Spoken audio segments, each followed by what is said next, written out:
అందరం ఎదురు చూస్తున్న ఆఖరి ఘట్టం ఎదురు చూస్తున్న రోజు వచ్చేసింది. ఇక 50 లక్షల ప్రైజ్ మనీతో అడుగు పెట్టేశారు నాగార్జున స్టేజ్ పైకి.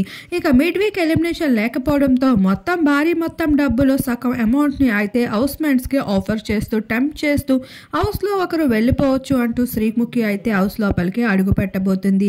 ఇక్కడ స్పెషల్ గెస్ట్గా అయితే మహేష్ బాబు రాగా అమౌంట్తో టెంప్ట్ చేయడానికి శ్రీముఖి అయితే అడుగు పెట్టేసింది. అయితే 50 లక్షల అమౌంట్లో అక్షరాల 40 లక్షల ప్రైజ్ మనీలో సగం అమౌంట్ని ఇప్పుడు హౌస్లో ఉన్న ఒక కంటెస్టెంట్కి టెంప్ట్ చేసే అవకాశం ఇవ్వడం జరిగింది. ఆ అమౌంట్ని తీసుకొని బయటకు వెళ్ళిపోవచ్చు అంటూ ఆఫర్ని అడుగుతూ ఉన్నప్పటికీ ఏ ఒక్కరు కూడా మొదటి ఆఫర్ని అంగీకరించలేదు. అలా 20 లక్షల నుండి 40 లక్షల వరకు కూడా ప్రైజ్ మనీ అమౌంట్ అయితే వెళ్ళిపోయింది.